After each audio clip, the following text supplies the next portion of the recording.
But this one's got like a whole entire storybook to go with it.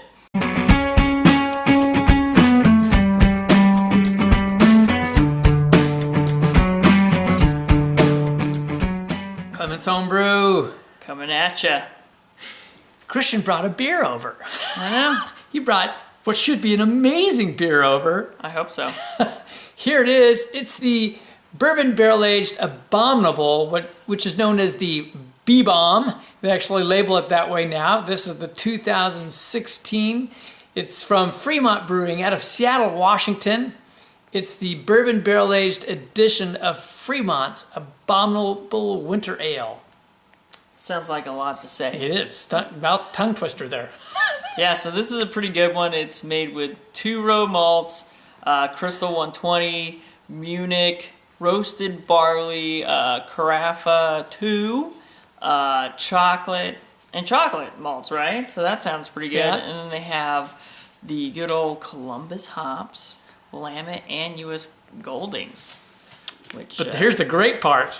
And it is aged in 15-year-old American oak whiskey barrels. And the coolest part is they take some barrels that are that have been aged for 24 months and some barrels that are aged for 12 months of the old bourbon barrel-aged Abominable. Yeah. Mix that together. Yeah, they blend them. Yeah. So it's only 14%. Yeah, so it's just fine. a light beer. So just a barrel-aged Imperial Stout. Nothing big. But we'll get through this wax and we'll come back and try it. Okay, I can already smell it, so we're gonna have to be moving quick. So the head fade a little bit. It's about a half finger head, we'll just say, right? Half and finger it's head. completely opaque. It's black. It's got it's creamy head. It's kind of like leaving some legs on it. Yeah, legs. It's got like a, I don't know, almost like a cafe color, maybe. Yeah, it's really, a light mocha colored head, right? Yeah. But man, I'm already smelling like this mocha chocolate. Yeah. It's what I was getting from the distance. Just this really rich, dark, and mocha chocolate. Yeah, it kind of gives it like a coffee or a toffee look to it. And now I'm getting dark fruit. Ooh, yeah. Dark fruit and bourbon and oak and dark chocolate and mocha and milk chocolate. Do you say vanilla? Probably from oak Vanilla. barrels. Like a range of chocolates, really nice. Dark fruits, I'd say like figs. Get the figs in there. Oh yeah, it's a little cold. I'm going to be warming it up as we smell it. Almost like a lighter dark fruit, so you might get the like dates in there. Yeah, raisins. But it's just super rich. There's dark roast on there. There's just a super rich chocolate, caramel. It might even be like a toffee because there's just so many rich aromas. And it smells thick. Thick with deliciousness. And back to my mocha, like fudgy, Oh yeah.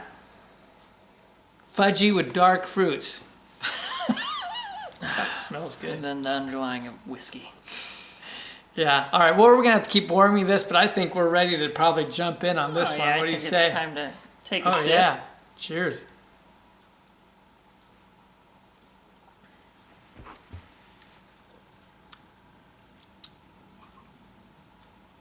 That is thick and rich and chocolatey and chewy and bourbony.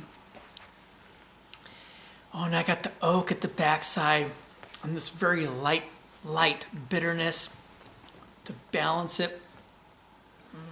And it almost went semi-dry on the backside. But these flavors just burst in my mouth. Like the the chocolate is so like you get like a dark chocolate, so it lends towards like a burnt espresso taste, which kind of like ends. Ooh, yeah, it just tasted really good. Just it was like sitting there, and oh god, it's like the flavors keep melding and changing in your mouth as you go. It's really a velvety chocolate, I'd say. It's just really luscious. I bet Kahlua Bar will even try this one. I think the chocolate's what gets me. There's roast. Oh, that's good. There's beautiful roast. There's like a bit of coffee. There's caramel. I still think there's a hint of toffee in there. Going on. Look, you can see the dog's going crazy. It's going nuts. Yeah, I'd say that it kind of masks the dark fruits that are in there. Yeah.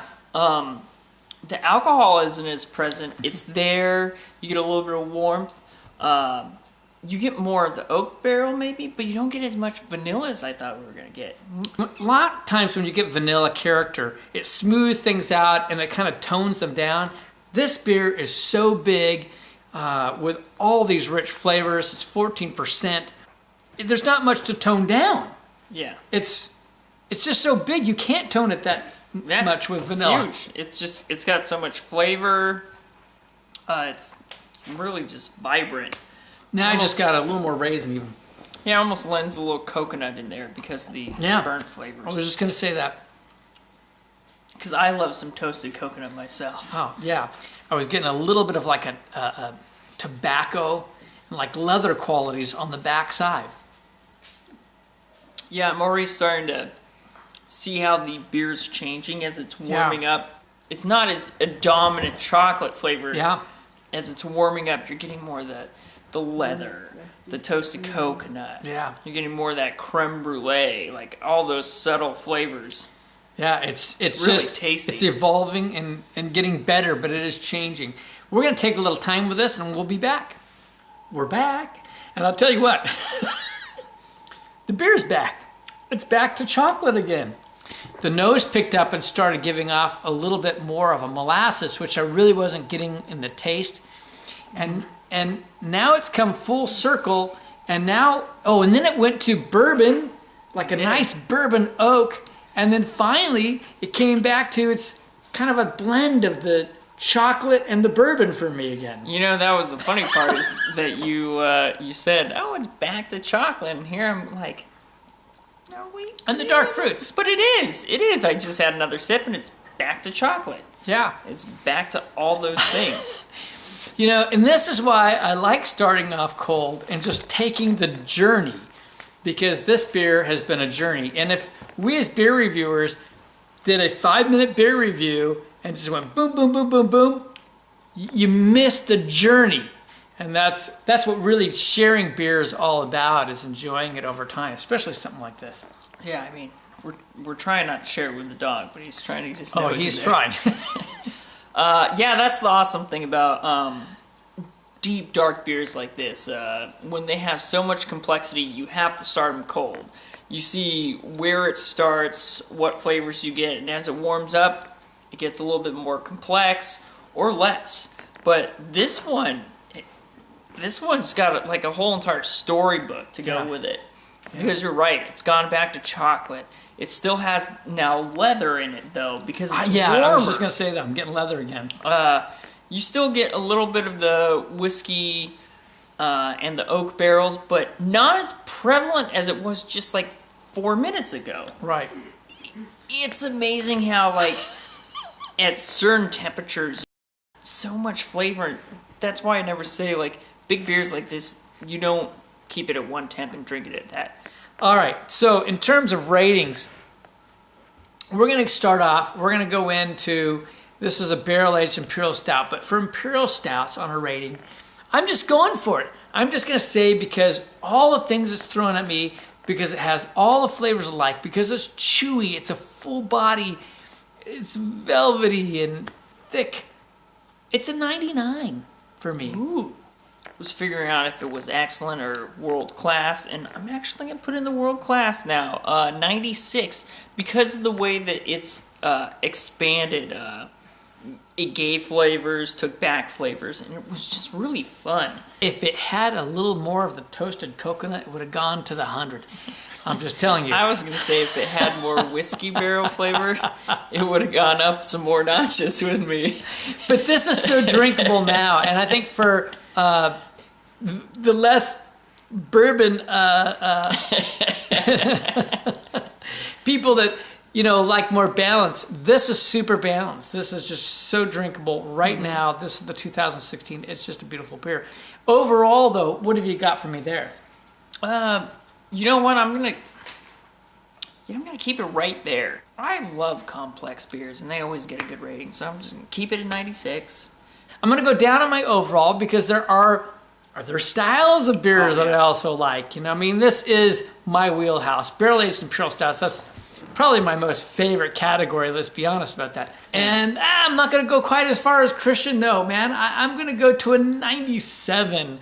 I think overall it's just that good of a beer. Truly, for me. Which is also known as buy this beer immediately if you can find it. It is. This is definitely buy. If you can find it, grab it. Yeah. If you walked by and it was on the shelf, shame on you. What can I say?